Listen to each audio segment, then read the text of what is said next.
Hello, how are you? Top of the morning to you.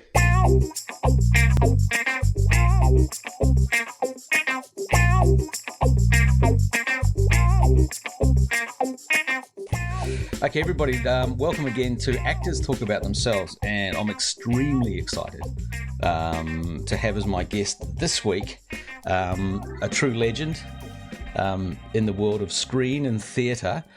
You'll know him as a doctor, and also, of course, as a magnificent wizard. My very good friend Sylvester McCoy. Good evening, sir. Good evening. I liked your opening actors. What's it? Getting actors talking. Actors talk about themselves, because we love to talk about Yes, ourselves. I mean, that must be incredibly difficult.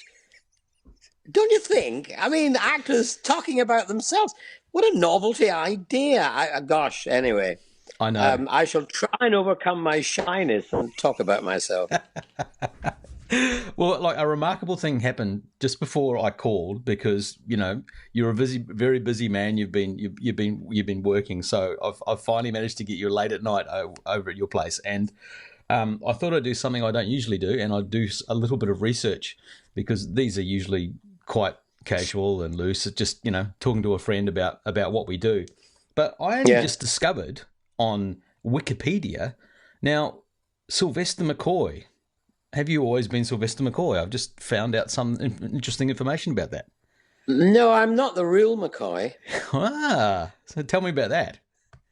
Well, my real name is so long that you wouldn't be able to fit it into the podcast. But I was known as Kent Smith for a little while when I first started acting, and it was with the Ken Campbell Roadshow.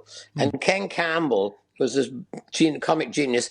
He and I came up with this idea after we'd worked in a circus of doing a show about a stuntman. And he gave the stuntman a name, and it was called Sylvester McCoy, the Human Bomb. Now, we did this, and we did it in London eventually. We toured it, and then came to London, and we were playing the prestigious Royal Court Theatre. And Ken said, Ken, he said, it'd be really good if you, if the audience thought you were real. And I said, yeah, that would be good. He said, well, would you mind if we just put the name Sylvester McCoy, played by Sylvester McCoy, in the programme? I said, I don't care. Yeah, let's do it. And we did. And then a top critic at the time came and saw it and said, yes, this show is anarchistic and mad and wonderful. And it was played by the real McCoy, Sylvester. And he did go to India at the age of 15 and studied with gurus. It was all bollocks. Oh, so you never went to India and studied with gurus? Oh. No, well, in the program I did, but I mean, not in real life. Funny enough, my son did actually do that later. He went to India and studied with gurus, but I was only acting, art following life, or life following art, I think. Yeah. And were you always acting? I mean, was that something that a lot of people pick it up late in life. A lot of people start. Is that something you've always done? Yeah, I mean, I was always, showing off, really. I mean, that's what everyone else said it was. But, I mean, it turned out I think it was acting. But I didn't really become an actor until the age of 27. Wow. I'd worked in the City of London, bowler hats, briefcases, and all that kind of horrendous Dickensian world. And then the 60s arrived and people dropped out. So I joined them. So I became a hippie. And then a friend of mine, she was a hippie who was a cook, and she got a job in the famous theatre called the Roundhouse, which was the centre of arts and theatre in the hippie revolution in London. But they needed someone in the box office. They needed a hippie who could count. And I fitted the bill. So that was my first step into theatre. I went to the box office at the Roundhouse. Oh, wow. Then an actor called Brian Murphy, you might have heard of him. He was in George and Mildred and Last of the Summer Wine. And he was a great Joan Littlewood kind of, actor. He used to collect tickets when he wasn't working because his wife was administrating the building. And so he used to loon around with me, and he thought I was an actor. And one day Ken Campbell came in, this mad, wonderful genius came in and said to Brian, listen, I've got this mad show, and someone's let me down. Do you know any young actors? Any kind of crazy actor? And he said, Brian said, ask the guy in the box office. He's out of his head. And so Ken came up and said, yeah, do you want to join my show? And I went, yeah. And that's how I became an actor. Wow. I've heard so many stories like that of people are like on the peripheral, then they go, oh, look, I'll just get it a crack, because I don't know, because to me, I'm similar. I was always wanting to show off, and as a kid, I had little boxes of toys and I'd perform for all my family and bits and pieces. But that was sort of like a way in. It's almost like a bit of a leap of self-expression in a way, isn't it? You think, oh, I'll give it a go. Yeah, absolutely. And, and it turned out, I could do it. Yeah. Very well, so it seems. Well, flattery will get you anywhere. And like, you work with like a lot of people back in the day, and I remember when we were, chatting about, like your journey into the world of Middle Earth and the Hobbit and that. And you worked with Ian McKellen like a few years back as well. Is that right? Did you do some stage stuff with him? Yes, I did.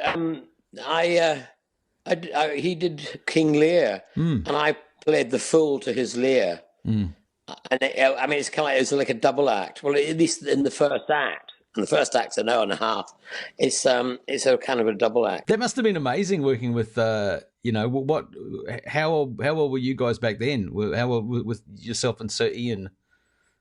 Well, it was very, very interesting because when I first met Ian at the first day of rehearsal, he was very uptight and shy. I mean, he's a shy man, really, to begin with. And he was uptight, he obviously hated the first days. And when I was introduced to him, he said, Trevor Nunn, the director, introduced me to him.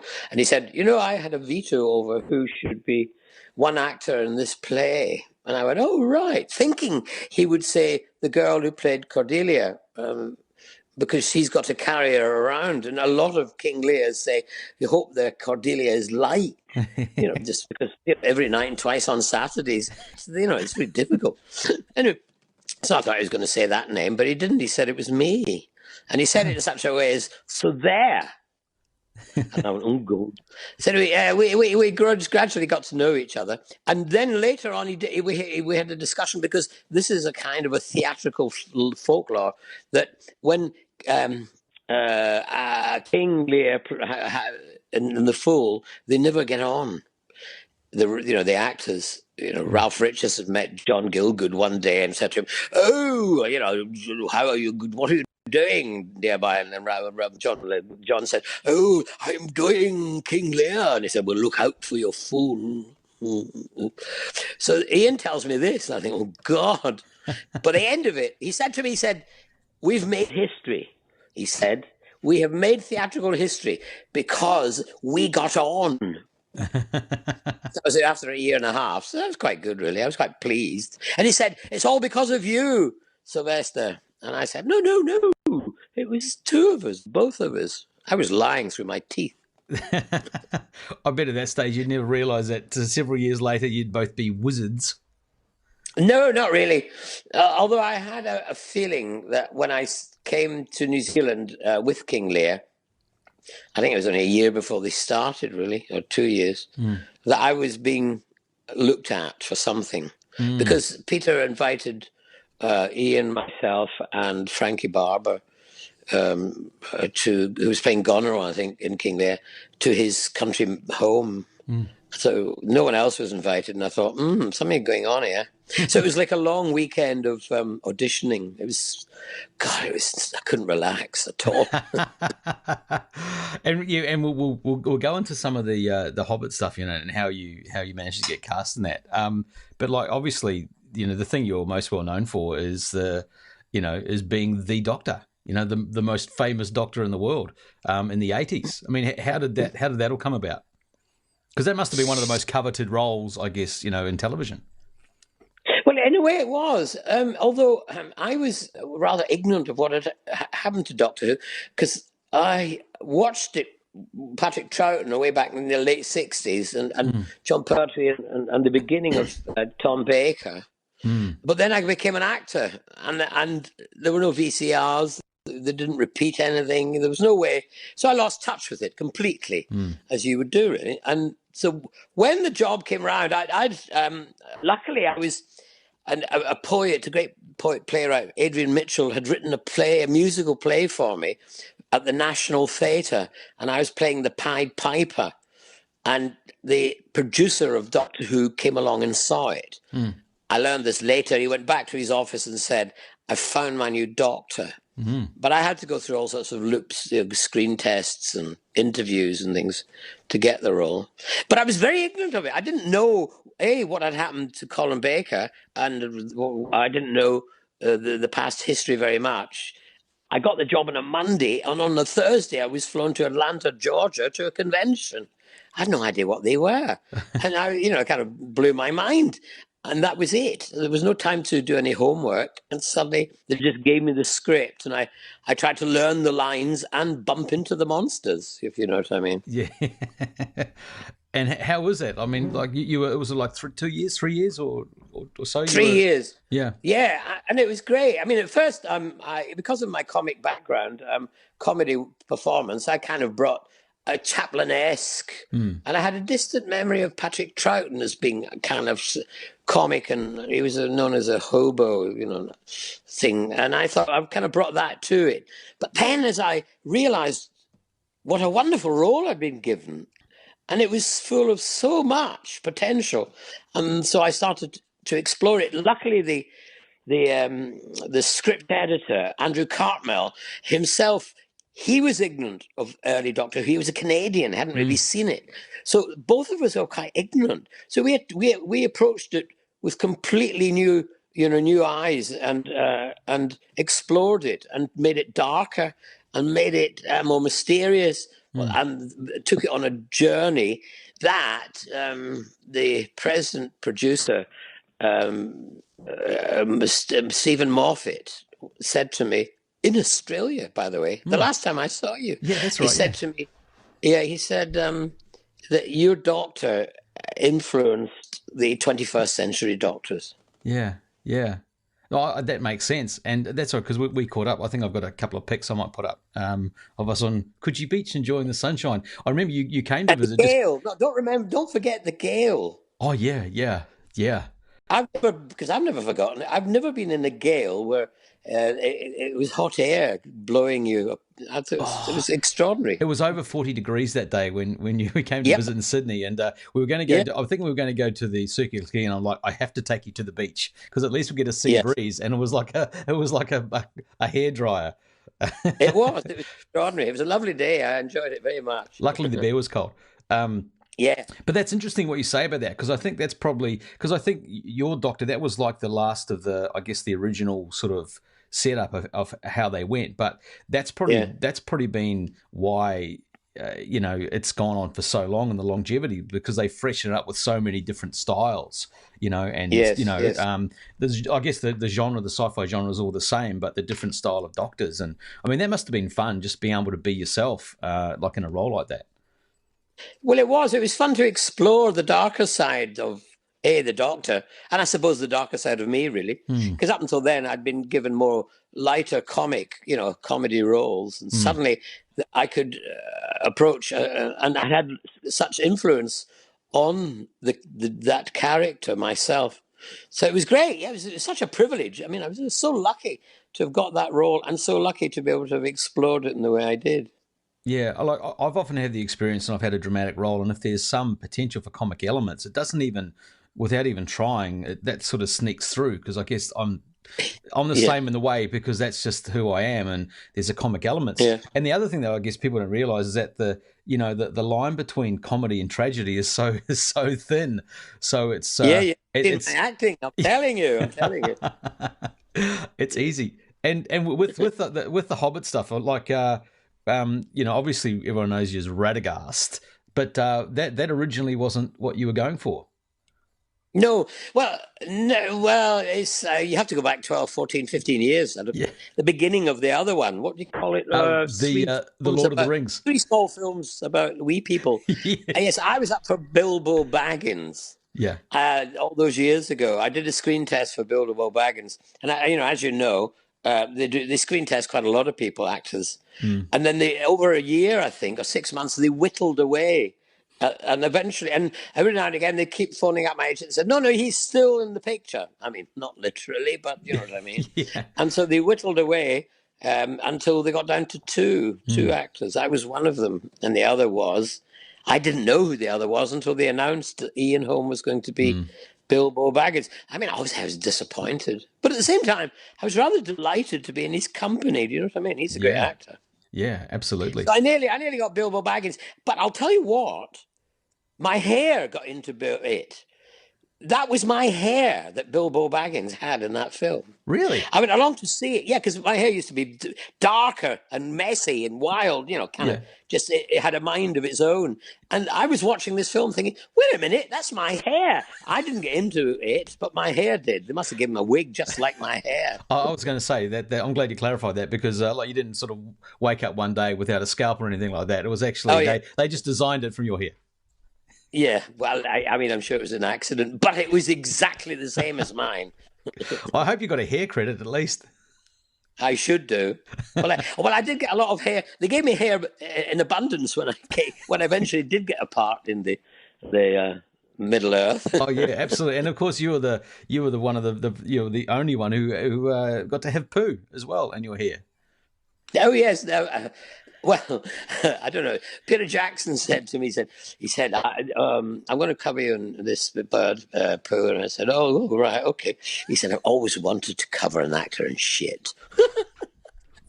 That's his macabre sense of humour. He does love it. Yeah. So anyway, I was privileged. Yeah, and with the Radagast role, did that come up? You know, how did that come about?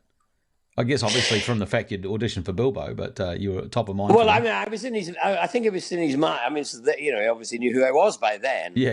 And then he met me. He met me when I was doing the Fool in King Lear when they came to town, and so that was, you know, that was good. He met me personally, and as I said, I went. He was kind enough to take me to his lovely house in the country, and they were, you know, really smashing.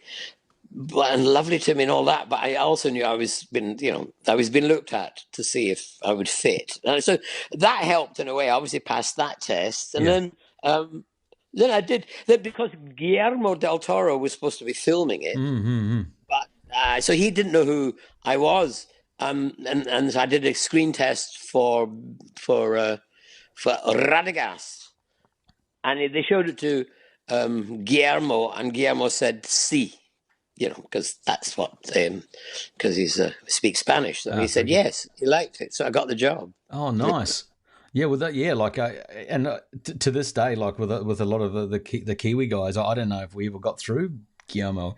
I don't know whether Pete was taking over by then, or I guess that's the thing, you never know.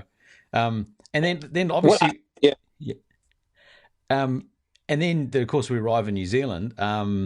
Had you spent that much time there before, apart from the odd visit?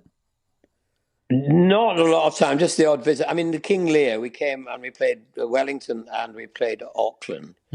I think we've played a fortnight in each city. So, you know, that was beginning to get to know it. And I'd been out for some conventions in Auckland about 2 or 3 times, you know, just for science fiction, Doctor Who conventions.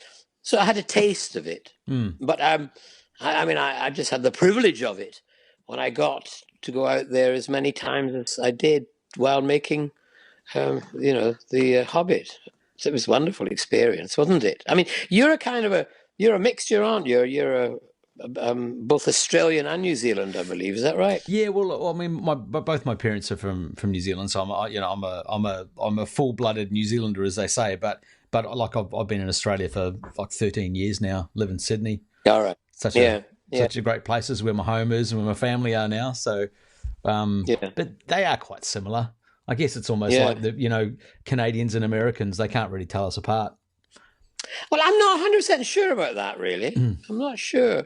Having been to both places, I mean, I think Australia is very much, you know, open and big and brash and, you know, amazing. And New Zealand is kind of subtler and more insular because it's an island. It's more like Britain, really. Well, it is, and I always make the comment about living in both countries and the culture. Even though it's like this is very broad, but I think the Australian culture and the social culture and everything is probably more aligned to the US style and Yes, and the drama and the comedy and stuff like that. Whereas in New Zealand, we're very aligned to Britain and most likely Scotland, because the whole education system in New Zealand was based on the Scottish system, and we used to have Hogmanay, and that's why you New Zealanders are so much brighter than anyone else. yeah, because it's obviously it's the Scottish. Well, hunter, I'm a hunter, and I actually went to Glasgow University a wee while ago, a few years ago, and I got taken around. And I got shown the Hunter halls, and there's a John Hunter and a William Hunter who basically created the Glasgow University 500 years ago. And my middle name is John, so I'm Stephen John Hunter. And my father, his name was Ian William Hunter. So I've basically made a claim to the Glasgow University. That's essentially ours. It's yours, yes. Yeah, I being a Scot got educated in Scotland as well. I'm going to play a little video. Let's see if you remember this. I can't see it very clearly, but I can hear a rat-tat-tat of spoons. It seems that someone's playing the spoon, and being somewhat of a detective, I might guess it's me.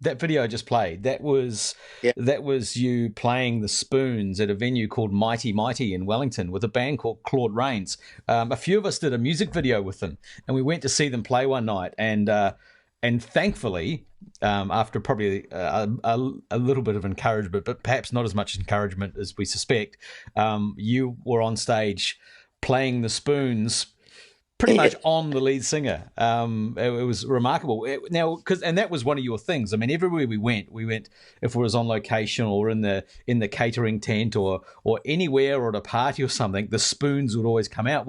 When did you start to be such a master of the spoon instruments?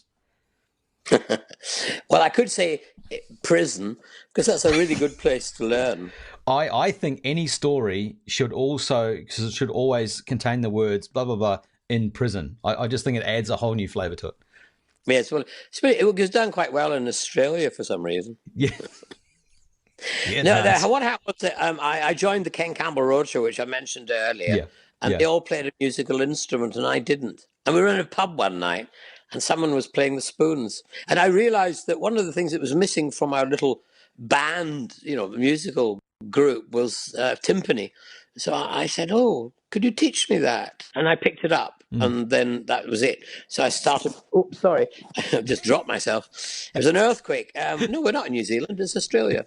Anyway, I started. I learned to play spoons, and then I read once about W.C. Fields, who I'm a great fan of, and he, in his early days, was a comedy juggler, and so when he started making films, he had a juggling scene in every film, and this kind of inspired me. And there was one film where it was Dickens, it was David Copperfield, and he was playing Mr. Micawber in this film, and he looked at the script and he said to them, "Where's the juggling scene?" And they said, well, W.C. Dickens didn't write a juggling scene. And he says, "Well, he has now. It's in my contract."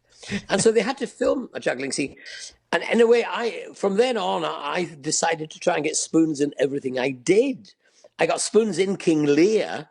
I got spoons. I did the Mikado a year or so ago. I managed to play the spoons by playing the Emperor of Japan. And I managed to get them, and I nearly got them in The Hobbit.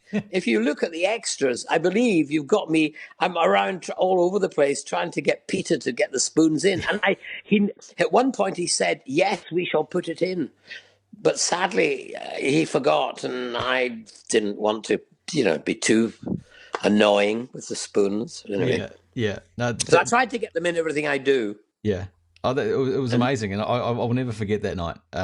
Yeah, and many other nights where there was spoons involved. Yes. Well, and I was at my wife left me because I used to go to a restaurant, get a bit drunk, and end up coming back with spoons. Said, could you not play the knives or the forks or something else? Because we just got a drawer full of bloody spoons. do you have a separate drawer just for spoons? Well, no, I don't. Yeah, well, there's an overflow drawer. The spoons in. Yeah. Yes. I often get asked a question at shows and things about how what my favourite sets and locations and things, and there's various locations we went to, but I think one of my favourite sets was your house. Have you ever had any designs on rebuilding that house anywhere? Because that was quite spectacular. Yes. I was rather disappointed when I heard they were going to destroy it.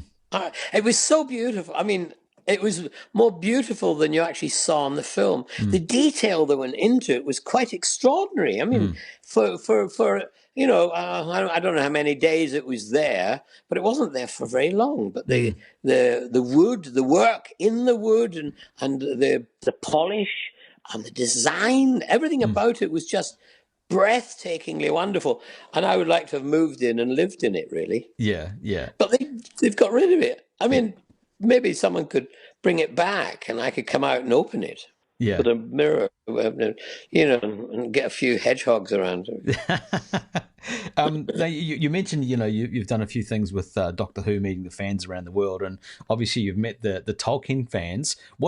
I mean, in my mind, it's great that people are so excited, interested in what you do. What do you think the main difference is with because obviously you get, people, get hold of you on Facebook and bits and pieces. What do you think the main differences are between like the Tolkien fans and the Doctor Who fans? Well, I would imagine it's a bit difficult, really, because the fans are quite similar in many ways. I suppose sci-fi fans look to the future, are excited about it, want to imagine it and dream about it and immerse themselves in it. Whereas Hobbit fans, fantasy fans, they kind of, in a sense, go back to the past, to the old folklores and tales, and immerse themselves in that, really.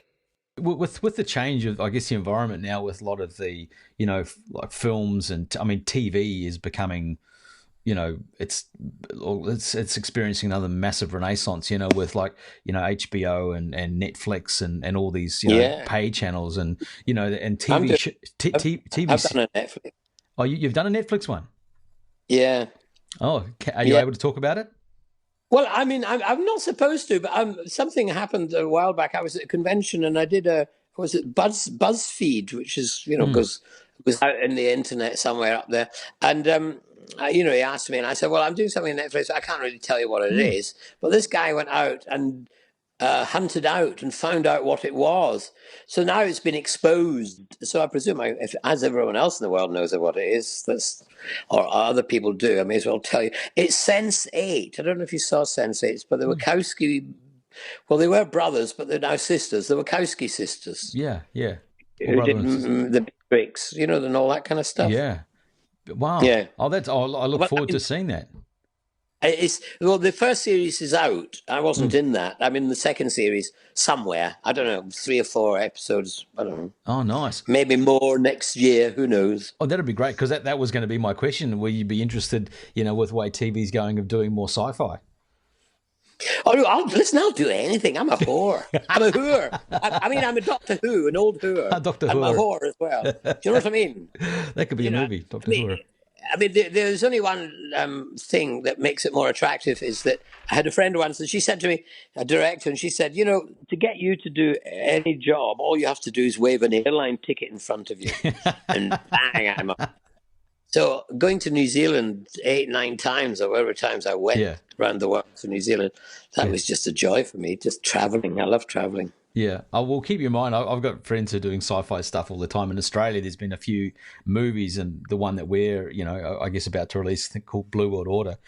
I saw a preview of it the other night, which is just incredible. And for the budget they did it, and with sci-fi, you can sort of get away with things. It was a great movie. I'm going to give these guys a plug. It's a Kiwi guy, Christian Nicholson, and I saw it at the Sci-Fi Festival in Sydney a few weeks back, and it's called "This Giant Paper Mache Boulder is Actually Very Heavy."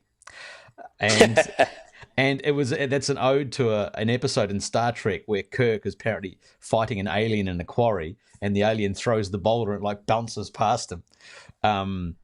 And there was a bit in there where he picks it up and he goes, "Wow, this paper mache boulder is actually very heavy." And the line's in there. Yeah.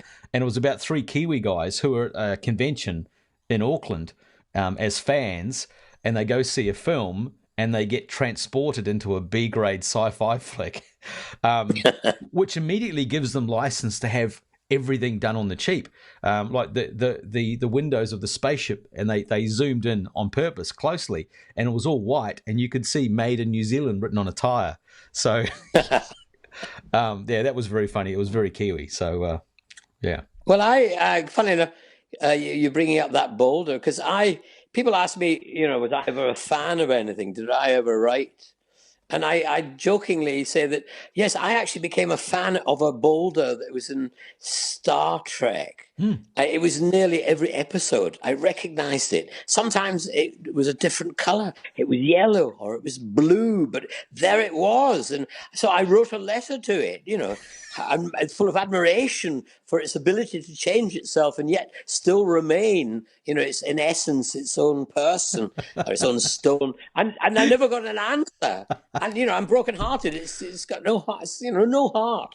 And yeah, so I kind of joke about that. So it's interesting you bring that subject up. Well, if these guys ever decide to do a sequel to this movie involving the boulder, I'll tell them to give you a buzz. Oh, yeah, do. I'll come out and get stoned in a sci-fi movie. Now, the thing I've been asking all the guys is like a lot of people who watch these, they're interested in acting, and I think it's never been a more exciting time, to produce your own, content. Cameras are getting cheaper, sound gear is getting cheaper, and the avenues of distribution are so much more. You can go on this, all these podcast websites, YouTube, and you can create your own TV or radio channel pretty much and produce things cheaply. Indeed, yes, I agree. I mean, in France, they have an annual film festival for people with iPhones that have made films with iPhones and things like that.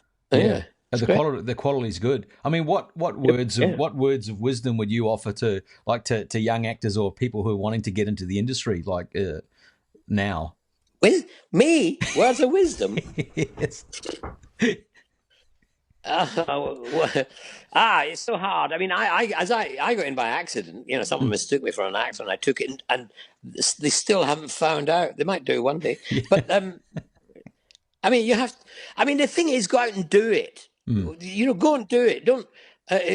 Don't let anything get in your way. I mean, we now, as far as film or is concerned, you can make great films with an iPhone or blue, any other kind of phone. You can do it now. And as you say, the sci-fi, they did it, and they did it on the cheap, and yet they made it. They gave it a reason to be visually like that. Yeah. Just use your imagination. Go out there and do it. Yeah. Get a few friends together and do it. Yeah. And then, join a film club that's nearby, and get to know people there. Will know someone else who knows someone else, and so on. That's how you get in. Yeah. It's luck and who you know. Yeah.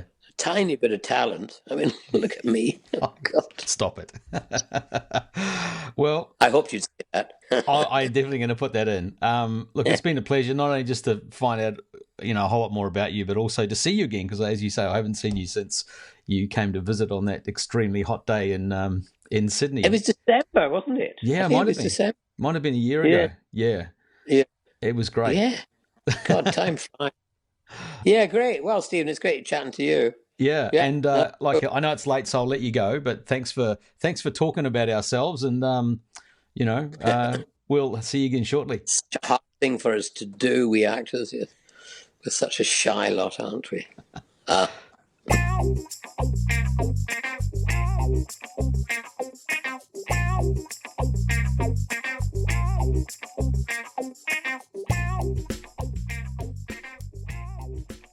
Yeah, nah, sweet.